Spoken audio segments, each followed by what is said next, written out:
The Minnesota Vikings have brought joy and misery to the Vikings fans for many years. At the Skol Purple Podcast, we just want to see the Vikings party with the Lombardi. Join us for analysis, interviews, laughs, and much more. It's the podcast by Vikings fans for Vikings fans. The Skol Purple Podcast starts now. Here's your host, Carson Schubert. Welcome into the Skol Purple Podcast, as it is Cowboys week, and we're talking with RJ Ochoa of the Blogging with the Boys podcast, and as well as the SB Nation blog. And RJ, it's good to have you with us here this morning. Oh, no, thank you for having me. I'm really excited about this game. Full disclosure, I picked the Vikings to win the Super Bowl a few months ago on the SB Nation NFL show, and so I'm excited. I guess to kind of put it lightly. I don't know that I saw this coming, but I feel a little bit justified in that sense. Yeah, I think a lot of Vikings fans are probably with you on that. Like, we thought maybe this team could be good, but we didn't think they'd be this good. And beating the Buffalo Bills good.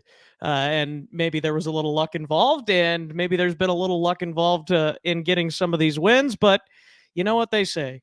Sometimes it's better to be lucky than good. So that's definitely been a little bit of the case, at least for the Vikings so far this season. But glad to have you with us, RJ, as we talk a little bit about the game, of course. But let's hear a little bit about your background and how you got to be where you are as the manager and editor-in-chief of Blogging the Boys. It's a long story. I think a lot of them are. I'm just really fortunate and really blessed to have kind of stumbled into some things. The short version is, around 2012, I kind of decided that I didn't know what I wanted to do. I just wanted to do something related to the Cowboys. Obviously, I'm a big fan, and just kind of struggled, to figure life out in my early 20s. And I started working at a Cowboys Pro Shop here in the state of Texas. They have retail stores that are just full 100% Cowboys merchandise, like T-shirts, jerseys. I mean, they're officially licensed and part of the Cowboys brand. But just kind of, was figuring things out. And I was living in San Antonio at the time. And finally, I got lost in that world and thought I'd work there forever. And thankfully didn't get a promotion that I really wanted. And that kind of, urged me to finally get into the world of blogging and podcasting. I'd been kind of just delaying that and procrastinating that. And I started blogging with a site at the time called Inside the Star, just, writing a couple articles a week, started podcasting. I was very fortunate that at that time, a local radio station in San Antonio had a kind of an open mic competition. And I was very fortunate to win that. And very fortunate that was August of 2016.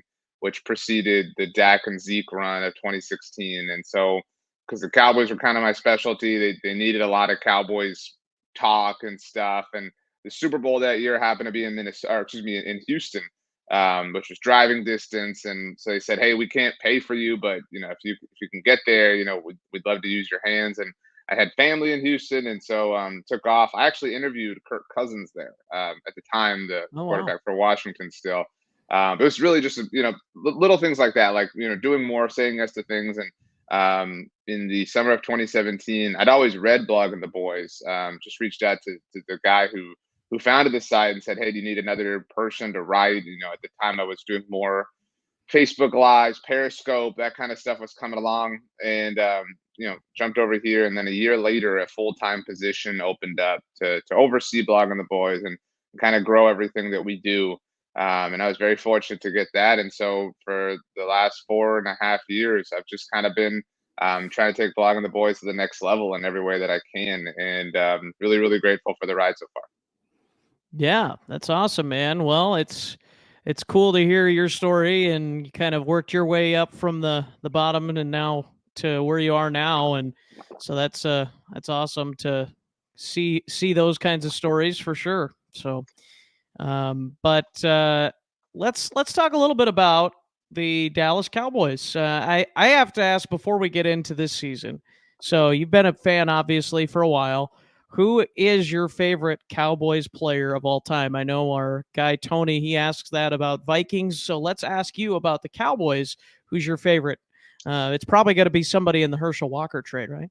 I mean, if you're picking like who's the greatest Cowboy of all time, you certainly have a lot of options, fortunately.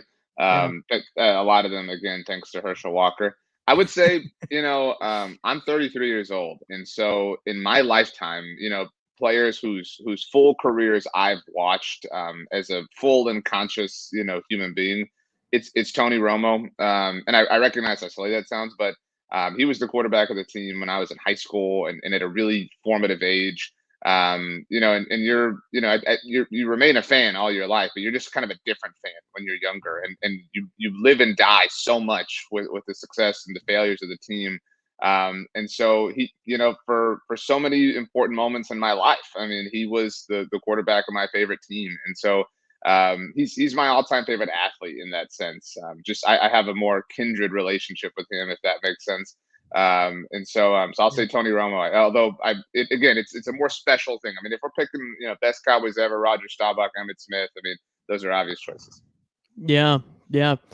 No, Tony was a solid quarterback for a lot of years, and he's going to be calling the game on Sunday That's as right. well. So get to hear Tony and his I don't know, Jim. That old good thing. So it is always fun to watch Tony Romo. I was looking at some bloopers actually yesterday of Tony Romo and his broadcast. It's pretty comical. So and we always enjoy talking about Tony Romo when it's in regards to the 2009 season when we beat you guys in the playoffs. But I'm sure you don't want to relive that. I mean, just quickly, of all the like heartbreaking Cowboys losses, in my lifetime, and there are obviously a lot. That one hurts the least. And it was not a close game or a great game by any stretch. But and this is really sad. I mean, because you get into like, oh, I thought the standard was higher. It was so satisfying. I don't know if you recall, the Cowboys beat the Eagles in the wild card round and beat them the week before in week 17. So it was really Yeah. satisfying to beat that team of all teams back to back, and they beat them three times that year. I wouldn't say that was the Cowboys Super Bowl, but that memory makes the following week sting a little bit less. And was that the year the Eagles were quote unquote all in and they kind of had their dream team? No, that was 2 years later that Okay. finally happened, because that was the 2009 season, and then 2010 was when Michael Vick took over, and Yeah. 2010 was that crazy Vick Monday night game against Washington that everybody remembers. And then I think maybe 2011 was when they traded Donovan McNabb to Washington, I don't know at what point he ended up in Minnesota, but it was Yeah. 2011 that Philly was the dream team. Yeah. Yeah. That was the dream had to wait a few more years. But yeah, that's a good throwback there for sure. But let's talk a little bit about this year's Dallas Cowboys team, RJ. What have you enjoyed about this team so far? 6-3 Dallas Cowboys. Obviously, Dak's missed part of the year. Kind of a what else is new for you guys, I'm sure. Just kind of the way it's been with Dak, unfortunately, because I do think he's a talented player, and seems like a great dude as well. But it's kind of been 50-50 with Cooper Rush and Dak Prescott this season. And you guys still have CeeDee Lamb, who continues to rise as one of the great young receivers in the league. What have been your major takeaways in that defense, too? We got to talk about that defense, how good that's been for most of the season as well. What's your thoughts on the Cowboys so far? I you know Obviously the Cowboys coming off of a really frustrating loss in Green Bay, and you know, the tide has turned so much. Prior to the season, I don't know anybody who felt like Dallas had a great offseason. Their headlining moves were trading away Amari Cooper and getting incredibly little for him in that return. They cut Lyle Collins, and they really did nothing to shore up those things, and that was that kind of led to all of the doubt that we had in this team. And they lost in week one. That was on Sunday Night Football. Everybody saw that, and that was when Dak injured his thumb. And in that game specifically, all of those things kind of reared their ugly head. I mean, they couldn't have no receivers could separate. They were getting destroyed along the offensive line.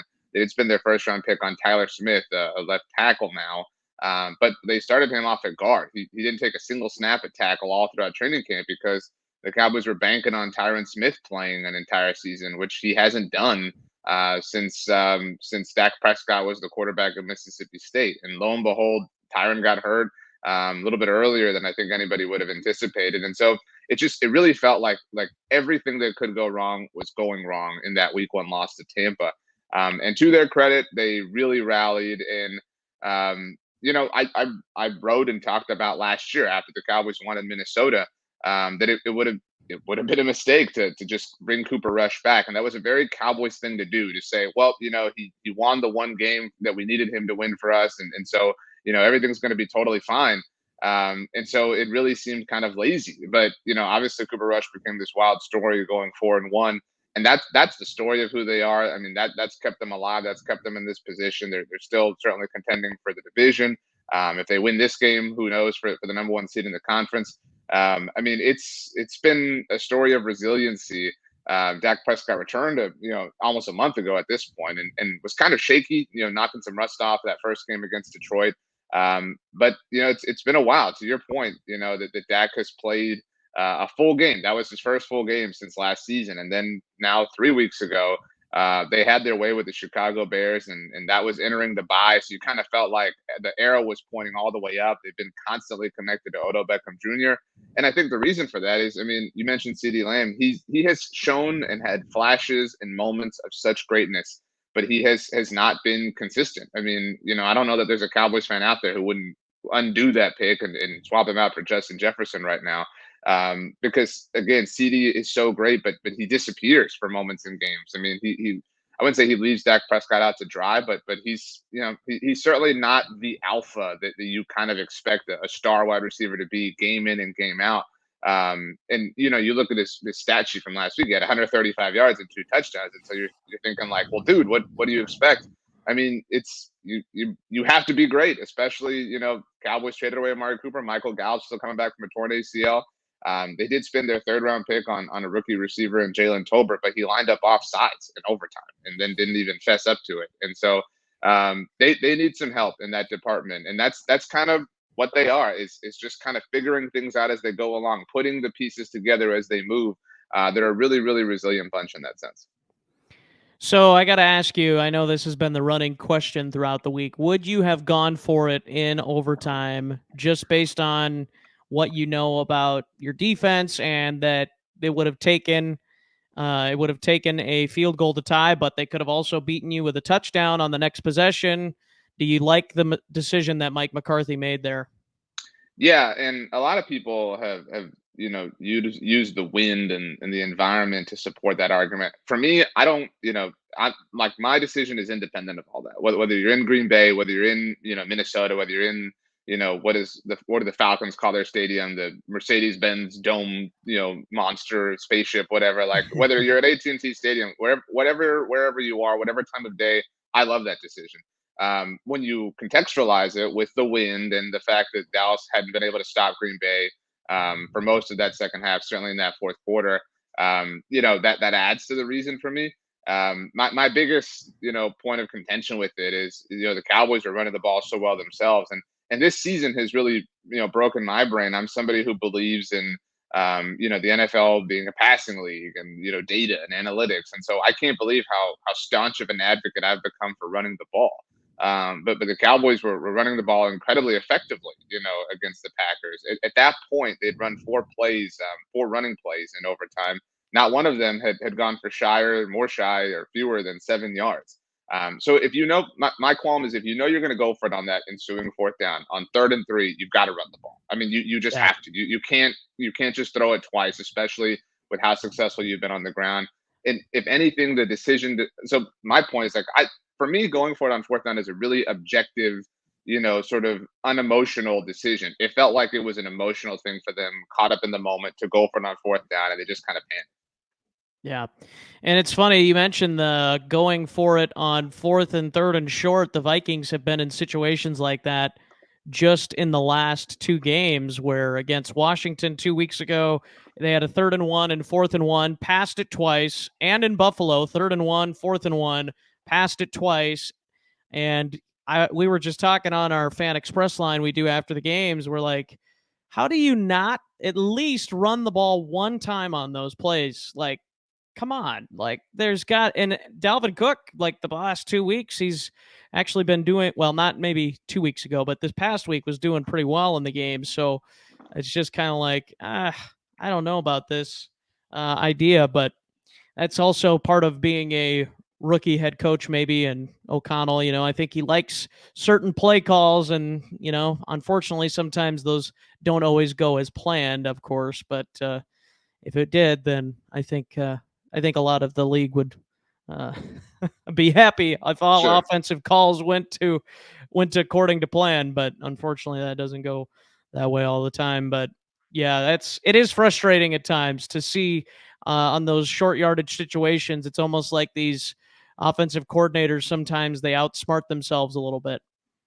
Yeah, I mean, I don't know that anybody's chasing style points or anything like that, but it's like, you know, 3 yards is 3 yards. Like how like however, you get them. And that's where it feels like the Cowboys, really, I mean, they had Green Bay. I mean, they've dominated teams on the ground all season long. And the annoying part is it's now led to this conversation of, Zeke Elliott was not active for the last 2 games, but obviously against Green Bay. So now it's the conversation as well. If it's Zeke, they want to do this, and there's a big point of contention among fans between Zeke and Tony Pollard, et cetera, et cetera. So it's just one of those weeks. I know this is an uncommon feeling for Vikings fans this year, but when you come off of a loss, there's a little bit more annoying storylines, in the waters. Oh yeah, well there was multiple times on Sunday when I thought I'd be talking about all those storylines as being a big reason why the Vikings lost, and yet again they seem to overcome everything that is thrown their way, except Philadelphia, which that is what it is, and who knows if Philadelphia is even as good as they were in Week 2. And I think the Vikings have improved since Week 2 as well, but that's maybe will be seen in the postseason. We'll find out, I guess. But yeah, so let's move into this game. The storylines for both our teams here. Now, Justin Jefferson and CeeDee Lamb, they were both in the same draft. You guys went with CeeDee Lamb. The Vikings got Justin Jefferson, the pick after the Eagles picked Jalen Reagor, and now we all know Jalen Reagor is also with the Vikings. But has there ever been any talk amongst Cowboy fans being like, hey, we should have drafted Justin Jefferson over CeeDee Lamb? Obviously, hindsight being 2020. Yeah, I mean, there was such a unique time, entering that off season. The Cowboys could have gotten, or they could have chosen not to re-sign Amari Cooper. And I think if they'd known that CeeDee Lamb was going to fall to them at 17 overall, they probably wouldn't have. But that created all, it was a lot of fun, and they never actually really got to play together all too much. Amari, CeeDee, Gallup, and Dak Prescott. Obviously, Dak got hurt in 2020, and last year, there were COVID issues, injury issues, concussion issues. The amount of games that the 4 of them played together is much smaller than you would think. Yeah, I don't know that there's a Cowboys fan out there who wouldn't swap them out right now. I mean, that isn't just being incredibly homer. Again, CD has had such incredible moments, and you can certainly make an argument that, well, he's been missing Dak Prescott for a lot of games throughout his Cowboys career so far. But, you look at, I'm personally a believer in Kirk Cousins, but a lot of people aren't, right? And so, it's, Justin Jefferson finds a way to make do. DeAndre Hopkins found a way to make do in Houston with everybody he had going on, right? Cooper Kupp's found a way with Matthew Stafford, right? Like, I'm not a big Matthew Stafford believer. Like, they're, elite guys find a way. I mean, Terry McLaurin on Monday night, all due respect to Taylor Heineke, went off. I mean, and we haven't really seen CD be able to do that the way that Justin Jefferson has been able to. And so, it's a complicated thing with CD right now, just because of the inconsistency. But yeah, I mean, in my mind, in my estimation, Justin Jefferson's the best receiver in the NFL. I mean, I wouldn't, and I think the struggle with CD is he is so consistently like the 5th or 6th best receiver in the NFL. That's kind of the neighborhood that he flirts with, but he never enters that true alpha territory that Justin Jefferson lives in, that Stephon Diggs lives in, that Tyreek Hill lives in, and these are all different players and different receivers, but they all have a tendency to kind of separate themselves in that way, and CD hasn't shown that just quite yet. Yeah, that's for sure. And I mean, when you make the catch that Justin Jefferson made, on Sunday, man. Like, that is just incredible. I mean, I know a lot of people are still like, "Oh, well, OBJ's was better and all this," but I don't know. I know they're different catches, but the fact that the defender had two hands on the football and he freaking hands his hand one-handed is able to carry that to the ground without it touching the ground is just incredible. Um, but yeah, I mean, I'm not here to debate on that necessarily today because I'm sure we'd have a long conversation about that, but and probably bring up other catches throughout history. But let's move on to any other storylines that you kind of see from this matchup. I know there's been some people. I'm not necessarily one of them, but there's been some people that have kind of compared Dak Prescott to Kirk Cousins in some regards, just of how they maybe don't play their best in big games or big moments. And now Kirk has kind of switched that a little bit this year. What are your thoughts on this quarterback matchup? And just has Dak exceeded expectations? Obviously, a fourth round pick like Cousins, but do you think where do you kind of land on Dak with that? Well, to be very clear, I'm a huge believer in Kirk. I think that he has. I think that people are really lazy with things, and he's such a funny meme and a common meme. Like like we don't have to do the you like that thing all the time. Like again, there's the same like five things that people say about Kirk Cousins all the time. And so I think people are unwilling to look past that. And I think I tweeted this out actually on Sunday. If Kirk had thrown the first interception that Josh Allen did, he would have gotten destroyed. If Kirk had fumbled at the 1 yard line and surrendered the go ahead touchdown like that, it would have been talked about for a week. If Kirk had thrown the game losing interception the way that Josh Allen did to the same player who picked him off in the fourth quarter the way that Josh Allen did, he would have gotten mercilessly destroyed. And so Kirk is not a popular guy in that sense. So I'm fine having some stock in him. I think that Dak is different, and so again, I'm very clearly a Kirk lover, but I do think that Dak is better, and it's frustrating having this conversation, this argument. He's the quarterback of the Dallas Cowboys, so that inherently brings with it some extra levels of debate. I'd say the tide has almost turned, and some of this is just the injury and. The Cowboys hosted the Vikings, as I'm sure you remember, on Sunday Night Football in 2019. And that was the final year of Jason Garrett. And obviously the Vikings won that game. And it was, Kirk Cousins getting the win in primetime, blah, blah, blah. But Dak was leading this incredible drive late in the game against Minnesota. And I remember tweeting, in that moment that was kind of a moment that would be an MVP argument, right? Like you have to have those kind of seminal moments in a season to win MVP. And the Cowboys got near the goal line after Dak, took them 75 yards in the blink of an eye and handed it off to Zeke Elliott and just kind of shot themselves in the foot. And Dallas was unable to score. They had the awful punt return, attempt by Tavon Austin, and they lost that game. And so like, I wouldn't. This is such a lame, excuse, but Dak has been limited by Jason Garrett for a huge chunk of his career. Obviously, he was injured. He was an incredible statistical quarterback in 2020 before, he got hurt. But that was, big reason for that was that the defense was so horrible. It's been a long time. It's been a really unique time, I would say.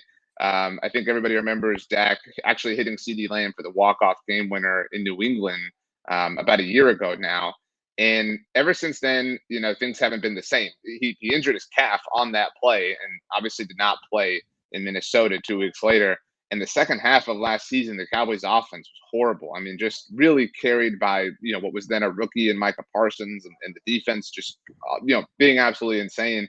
And, the beginning of this season has been wonky and left footed and he's missed time. And, it's just been so long since he's played games consistently and certainly played games consistently to a great level. And some of that is injury and some of that is weirdness and some of that is the offseason. And so it does sound like excuse making, but we have seen him play like an elite quarterback. In my mind, he's the best quarterback in this division. I know Jalen Hurts has played very well, but we've seen Dak play at such a high level before. In fact, I would posit that the two of them and Kirk are the three best quarterbacks in the conference right now. And so I really believe in him. If it isn't obvious, it's just there's not a lot of evidence to support that claim right now, and I recognize how stupid that sounds. Yeah, and then I know Mike McCarthy coming into this season has kind of maybe had the hot seat underneath him a little bit. And now that you guys have been winning games, uh, has the hot seat for Mike McCarthy kind of gone away, or is there still some steam about him potentially getting fired by the end of the season? Obviously, probably depends on how you guys finish. And I know Sean Payton has been in the conversation amongst Cowboys fans. It's at points too. People love to ask, what would it take for McCarthy to keep his job? Does he have to reach the divisional round? Does he have to reach the NFC Championship? Obviously, that's uncharted territory for the Cowboys for the last 30 years. And so much of that depends on context, right? How did you lose in the wild card round? How did you lose in the division round? Did you lose like the 2009 Cowboys did in Minnesota to Brett Favre? Or did you lose off of a crazy double doink? Did you lose off of an official making a call that everybody had a huge problem with? Like what's the context behind how you lost, if that's the case? Whatever the case, I think it would be such a huge mistake to move on from McCarthy. I mean, he has really stabilized this team in a way that they weren't before him. And he's been different. I mean, people obviously remember Jason Garrett. What is forgotten is Jason Garrett was hired in 2007 to be the Cowboys offensive coordinator before they hired a head coach. They hired Garrett, and obviously as OC, and then hired Wade Phillips. So it was very clear and obvious that he was kind of the long-term plan at that time, to be this team's head coach. And so you're talking about from 2007 through 2019, this team was built in the image of Jason Garrett. And so they're getting further and further away from that.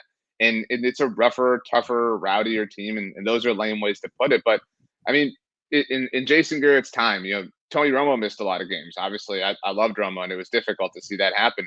Jason Garrett had to coach 14 games without Tony Romo or Dak Prescott, not counting his interim year in 2010. He won one of them, one game that he won without his starting quarterback. Now, you can give him credit if you want for 2016 when Dak Prescott came along. Technically, he did lose Romo, but obviously Dak was Dak. McCarthy has won 8 games without Dak Prescott. I mean, in 3 years. I mean, it's he has been challenged in ways. That first season in 2020. I mean, obviously the pandemic hit, impacted everybody, but Tyron Smith basically missed the entire year. Lyle Collins did miss the entire year. This year, Tyron Smith, you mentioned it. The hot seat was all lit ablaze under McCarthy, and his front office did nothing to prepare themselves at left tackle. And what happened? His left tackle, his all-world left tackle, got hurt before the season even started. And so he has really dug in, and I think established a point of trust. And there's so few people that are willing to give him any kind of credit. It's, oh, well, Dan Quinn is running the show. It's Kellen Moore's offense. There's no benefit afforded to Mike McCarthy. He's not a perfect coach. I don't think anybody is, but I certainly think he's what this team and this organization has needed for a long time. Yeah. It's an interesting thing. I know Mike McCarthy maybe got, at the end of his Green Bay time kind of was like, oh, well, he's missing practice to go get a massage, or he's doing this, and all this other stuff. And I don't know how much of that's true, but I think his time definitely in Green Bay was done, and maybe he just needed a fresh start. I mean, I'm still not convinced he's the best option for you guys long term, but we'll see. We'll see what happens. Just to add quickly, that's what made last week so frustrating, and I'm sure I don't have to tell you about what it's like to hate the Green Bay Packers, but they have owned. I mean, again, I recognize we're some common denominators here, but they have owned the Cowboys. They have ended Cowboys seasons in heartbreaking fashion. And again, I'm sure that Aaron Rodgers is a bit smug or arrogant or pompous in your estimated opinion as well. And history is written by the winners, and so it was really frustrating. I mean, last week offered a moment to kind of get one, and it wouldn't have undone Dez catching it or Jared Cook on 3rd and 20, but it would have helped. I mean, I would have slept better on Sunday night at least. And so it was really frustrating to drop that game specifically, because you're right. I think there's a very solid argument that McCarthy and Rodgers and the Packers, everybody needed a fresh start. I think things had just kind of gotten stale. But they wrote that history. They trashed him. It was McCarthy's fault, and McCarthy's fault only. During that game, I'm sure you were busy post game. Tom Rinaldi reported on Fox early on that Aaron Rodgers feels like his relationship and the fallout with McCarthy has been misunderstood. It's like, no, Aaron, it's been very clearly understood the way that you want it to be understood. And so, but it was the Cowboys got the Packers with their tail tucked between their legs because the Packers were down on their luck at this point last week, and they breathed life into them. And that is a really, really frustrating thing. Yeah. Well, let's move on to the Vikings offense and the Cowboys defense. Kind of want to break this down on both sides of the ball here. This is the most interesting matchup to me of this game. I mean, I think the Cowboys offense will probably have some success because a lot of offenses have against the Vikings defense, but it seems like the Vikings defense has been able to come up with turnovers in key situations to prevent the score or prevent losing, obviously. But let's talk about the offense for the Vikings against the Cowboys defense. I know you guys have Trevon Diggs as kind of your number one corner, and then you've got Micah Parsons, a star, absolute stud on the defensive end. I know Leighton Vander Esch, your linebacker. I finally have a linebacker that's staying healthy. It seems like for a while. I know you guys have had Sean Lee and all his injury issues, and I know Vander Esch has had his injury issues. So it's probably been good to have at least somewhat of a healthy linebacker in that regard. And your defense, was this kind of what you expected from your defense coming into the season, or have they kind of outperformed what you expected? The Cowboys had 1 billion turnovers last year, and there's 100 years of data to support the idea that there's regression to the mean in that sense, and so we all kind of expected that. That was something we told people, right? It's impossible. They're not going to generate as many takeaways, and obviously Trevon Diggs is not going to have 11 interceptions, and that has proven to be true. But to this point of the season, the Cowboys are fairly close to their turnover production, at least as it was at this point of the season last year. They have over twice as many sacks at this point in the season than they did at this point last year, and that's kind of been what has been their saving grace, so to speak. They are very impressive. I think that was the thing that we were most wrong about, thinking that there would be some sort of drop off. Nobody thought they would be terrible, but it just made sense. It made sense that there would be some regression, but they have found a way to be even better. I mean, again, the takeaways aren't there, but this is a more sound overall group. Trevon Diggs himself is a better corner. I think in everybody's opinion, better player, better cover corner than he was last year. Was again the story, all the interceptions and whatnot. Micah Parsons is even better, which is impossible to believe. Not coming off his best game ever, but there are very few weak links on this defense. They've had their way with most teams to this point in the season. It's been fun to watch. Yeah. Who are some of the other players that have been exciting for you guys? You guys have Dexter Lawrence back still, or who am I thinking of that's on the other end? DeMarcus Lawrence. Lawrence. He had an incredible game against the Packers, and right. He gets so little love. He doesn't have the sack numbers. He has the big contracts, that kind of leads to people wanting to see sacks and whatnot. But he's such an elite run defender, and I think that's who the Cowboys would lean on to try and stop or try to mitigate Dalvin Cook this week. And I mean, he I think when we looked at things, he missed most of last season. The great run that the Cowboys got on defensively early in the year really happened without him. He missed time after the season opener, which was also against Tampa a year ago, and so he has really brought a stabilizing presence. Everybody wants to see the Cowboys use Micah Parsons as a pass rusher more often, and if they're bookend pass rushers or Micah Parsons and DeMarcus Lawrence, it's very difficult to find a duo in the NFL that's better than them. Well, we'll get to our duo here shortly, but it does kind of remind me, DeMarcus Lawrence is, maybe the production not quite as good, at least in terms of sacks, kind of to Danielle Hunter, where he has not had as many sacks, but Za'Darius Smith has been eating, and we've seen the same thing with Micah Parsons. He's just been eating for you guys. And so that kind of reminds me of the same thing, because Danielle Hunter missed a lot of last season as well, and he's got a bigger contract than Za'Darius, so it's like, we'd like to see more sacks here, and he did have a couple in Washington, but It's definitely one of those things you'd like to see more of too, from Daniil. But he's been really good at pressuring, and as you said, the same thing with Daniil. He's been really good in the run game. But yeah, that's it sounds like you guys have a really solid defense. If there is a spot of weakness in your estimation on this Dallas defense, and maybe where the Green Bay was able to find it, where do you think that weakness would be? I think I think every team in the NFL, save for San Francisco, is getting dominated in the run game right now, and the Cowboys don't really have an interior presence that can really fortify that. They traded for Jonathan Hankins a week before the deadline. Not that that was going to change everything, but it has it's been 2 games and nothing has really changed. Justin Fields ran all over them. The Packers ran all over them. So the interior of that defensive line is a little bit more suspect. And I'd say their nickel corner position. They're actually their other corner, their other outside corner opposite of Trayvon Diggs. Anthony Brown sustained a concussion last week. It does seem like he's going to be okay, so that gives the Cowboys their 2 outside corners. But in the win against the Detroit Lions, the Cowboys lost their starting nickel corner Jordan Lewis for the season, and so they've been starting a rookie 5th-round pick in Deron Bland. He had really been solid in the few moments we'd seen him. But again, regression always comes. I mean, he's a 5th-round rookie, all due respect to him. And last week, it was a bit of a more tough day at the office for him, kind of the first time he truly got exposed a bit. All right, so there's some weaknesses for the Cowboys defense. Vikings offense, I think we don't really even need to spend much time on Justin Jefferson. We know I am 100% agreement with you. He's the best in the league right now, and no bias at all there.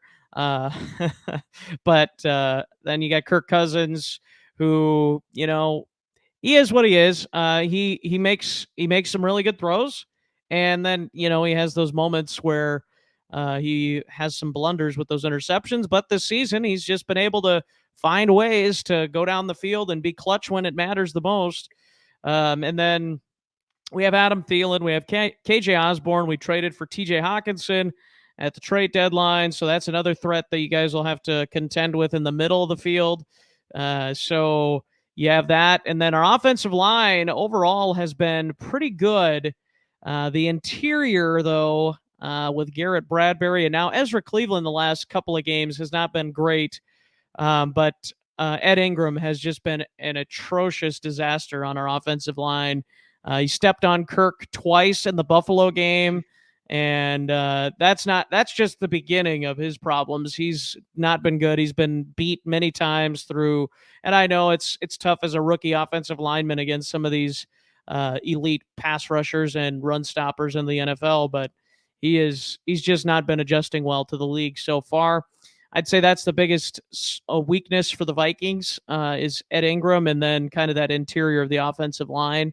The rest of the team, I think when Kirk gets protection and when the running game is going well, I think this is a tough offense to stop. So any thoughts on the Vikings offense and what you've seen? No, I mean, I think you summarized it well. I mean, just my only real point is, in addition to picking the Vikings to win the Super Bowl, I did pick Kirk Cousins to win MVP, and I did it before Michael Irvin did, and made it a big joke. And the reason was, like uncommon things happen for awards like that. Like, it doesn't just go to Patrick Mahomes every year. You've got to do something extraordinary to win it for a second time. And Mahomes might actually wind up doing that this year, but it just made sense for this to kind of be a season where the Vikings would have success, and you could kind of see Kirk being the story there, and kind of the narrative working in his favor. And he would obviously have to have some gaudy numbers to win MVP. And my logic was his supporting cast was insane. I mean, at the time, that didn't even feature TJ Hawkinson, and so I'm a big believer in the Vikings offense, and I kind of thought that Kirk would win MVP just based off of inflation by all of their production, and so adding TJ Hawkinson only fortifies that point in my mind. I don't know that Kirk winds up winning MVP. I recognize that might not bear itself out, but I think he should be in discussion, and he's not, and it's just again part of the culture that surrounds him. I think Justin Jefferson should be in the discussion. I think Kirk's numbers probably at the end of the year won't put him in that discussion unless he just goes off these next 8 or so games. So But I think Justin Jefferson, if he keeps up doing what he's doing, I think you got to put him. If you put Cooper Kupp in the discussion, you got to put Justin Jefferson in the discussion at least. I think that's like more. I thought Justin Jefferson would win Offensive Player of the Year, and again, the two kind of because that's kind of like the best non-quarterback. But Tyreek Hill has kind of stolen that, and that's really kind of changed the calculus for me. But so I did envision that it's so difficult to win MVP as a receiver. Again, part of the narrative of it all. Yeah, he'd have to get 2,000 yards probably for sure. Right. And I don't think that's probably going to happen, but you never know. Let's move to the Vikings defense and Cowboys offense. As I said, the Vikings, I kind of summarized it already, but I think I would probably take your pass rushing duo just based on Micah Parsons, but I would probably take both Danielle Hunter and Za'Darius Smith over DeMarcus Lawrence. I don't know if that, I don't know where you would be on that, but that's just kind of my take on the pass rusher situation. I mean, I'm going to take DeMarcus Lawrence, and I'm fine, agreeing to disagree. But, Za'Darius Smith was connected to the Cowboys in free agency, and that was somebody who we really, really wanted. They missed out on Von Miller. They missed out on Za'Darius Smith. So, again, that was somebody who I believed in. There are a lot of reasons I really like the Vikings this year. I think they're very underrated. Minnesota in general, the Vikings as a whole get underrated so often. And have been for a while. But I say this with total respect. I would totally take DeMarcus Lawrence. Fair enough. But Vikings defense, I guess my last thoughts on that is I do think CeeDee Lamb could have a big day, just based on how the secondary, and I think if they can get a matchup that they like and kind of move CD around a little bit.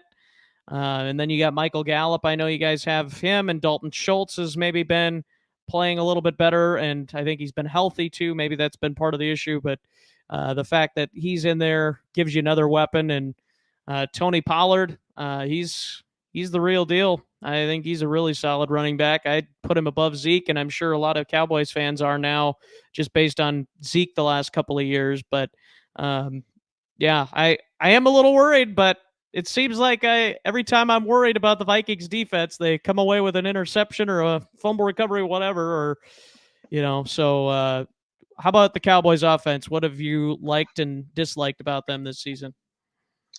I mean, it's so strange. This isn't just like a cop-out. It's so hard to know who they are, just because, Dak missed time basically right away. Michael Gallup was coming back from a torn ACL. Dak's been back now for 3 straight games. Zeke has missed the last 2. Most Cowboys fans are loving the involvement of Tony Pollard, but it stands to reason that will change a bit if Zeke is back for this game, when Zeke ultimately returns. You mentioned if they move CD around, I would love that. I would love to see Kellen Moore attack a team with CeeDee Lamb and kind of scheme him open. We have yet to kind of see that. The Cowboys kind of trust their dudes to just beat their man. And so that would be a bit of an evolution that I would be happy to see. But they have all the tools. I mean, Dak is, again, one of the best quarterbacks in the NFL. Top 5, top 7, whatever. I mean, he has more than enough around him to get the job done. But we simply don't have a large enough sample size this season to kind of understand who this group is, just because it's been such a unique year for them. What do you feel on a comfort level for the Cowboys offense going against this Vikings defense? If I had to kind of 1 to 10 it, I'm probably at around 6, 7. This is a team that blew a 14-point lead last week. I mean, they played very well offensively for the most part. Again, they obviously were silent when it counted the most, but I think that's forgotten. In that, when we tend to do that, right? Like we're living in the drama of their loss and the Packers and McCarthy and everything.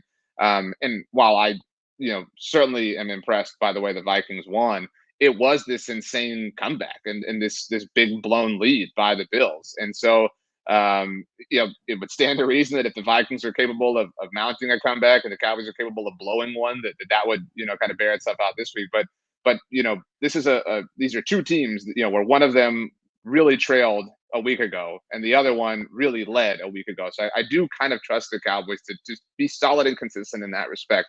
They've shown a lot offensively their last 2 games. The bye was sandwiched in there, and so the key now is just not letting it fall apart the way they did against the Packers.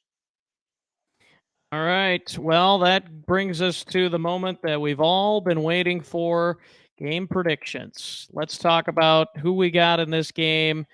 It's hard for me to pick against the Vikings. I picked against them in Miami, and I picked against them here in Buffalo, and here I am. I started out, I was undefeated for the first 5 games in my Vikings predictions, and then I lost that, and that was okay. I'm glad when I'm wrong, and it's beneficial for the team, of course. But let's hear your thoughts first before I make my prediction. Cowboys, Vikings, and what would you predict for a score? I mean, I really think the Cowboys are a little bit upset with the way last week went for them. I think they're a better team than that. I think they know that. I think a lot of people know that. And so I was fortunate. I had Trayvon Diggs on our show yesterday, the day you and I are recording this, and he talked about how specifically excited they are for this matchup. He said this is the one. I mean, it was with great reverence for the Vikings. I do think the Cowboys are focused and kind of, this is an important stretch for them. I mean, the Cowboys play Minnesota on Sunday and then turn around and host the New York Giants on Thanksgiving Day. So a really, really, really tough little stretch for them that will impact a lot of what happens to them, obviously, as the season unfolds. And so I'll take them to win. I know the line has moved. They're 1-2 point favorites, kind of depending on where you look. I don't think they blow Minnesota away by any means, but I do think it's a comfortable, kind of fourth quarter for them. Maybe they're up 10 or, up 12 or something, and Minnesota scores to make it a little bit close near the end. But ultimately, I think Dallas kind of rights the ship and comes out. I'll say 27-23. 27-23. And you've got the Cowboys beating the Vikings at Minneapolis, much like they did last year, which is, I find this interesting that Dallas is actually favored to win this game right now. They're favored by 1. And I'm not saying they won't win. I'm just saying, like, being in Minnesota, the fact that the Vikings are 8-1, like, what's the deal with Vegas here? I mean, again, I don't want to poke holes in the Vikings because I've made it very clear. Oh, I believe yeah. in them, Well, but go ahead. Go ahead. But this is just one point of evaluation. But Football Outsiders' DVOA metric has the Cowboys 4th overall and the Vikings 17th overall. I do think the Vikings are playing a little bit above expectation, but that's totally fine. Like there should be no apologies offered for that. Whereas it feels like the Cowboys played kind of below their capabilities a week ago, and so I just kind of trust the things that seem to be better to play themselves out. I wouldn't love to be wrong, but if this is a really big game. It's a big game for Eagles fans too. Depending on it's a difficult game to kind of figure out what you're rooting for. If you're an Eagles fan, whether you want Dallas to kind of knock off the Vikings but keep themselves close in the divisional race, or Minnesota to win and kind of keep pace themselves as far as the number 1 seed is concerned. But there is, I do think that I don't believe in some sort of like drop off coming for the Vikings, but I do believe in the same way we saw the Eagles kind of finally regress to the mean and things not break their way on Monday night. I think that I wouldn't say that moment's coming for the Vikings, but that thing lurks around the corner. Yeah. No, trust me. I've been nitpicking in these victories for the whole season, and I was ready to poke holes, a lot of holes, if they were going to lose in Buffalo on Sunday. So I get it. I get that from that aspect, and maybe that'll prove to be the case on Sunday. Well, some of those holes will be exposed extremely, or maybe the Vikings just have the final breakout game that we've been wanting for the offense, which just seems like we did have 30 points against Buffalo, but again, it seems like the Vikings go in these long lulls offensively where they don't score for 2 to 2.5 quarters in the game, and then all of a sudden they come back alive in the fourth quarter.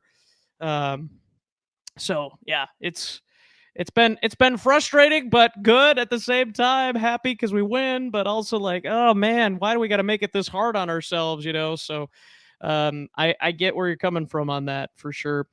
I'm going to go the Vikings. The last couple of times I've picked against them, they've proven me wrong. So I'm going to have them hopefully prove me right this week. And I'm going to say Vikings win.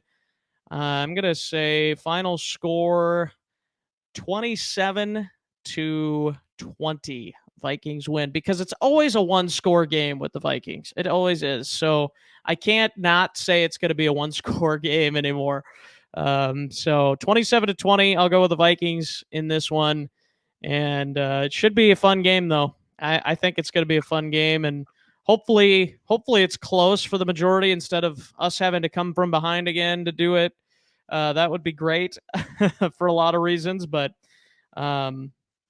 yeah, once again, RJ, I want to thank you for coming on the show, and want to give you the opportunity to talk about what you guys have going on over there at Blogging the Boys. Sure. No, thank you for having me. I mentioned that we had Trayvon Diggs on. It was a great thrill. People can watch that on our YouTube channel or listen on our podcast network. I'm on Twitter at RJ Ochoa, and that's just kind of a hub for everything I do. This is always, I know the Vikings have played on Thanksgiving before, but this is an annual kind of thing, obviously, for the Cowboys. So we're kind of gearing up for that normal little run. It's always if you're a Cowboys fan, it's just kind of part of your Thanksgiving that you get to experience. So we're ready for it.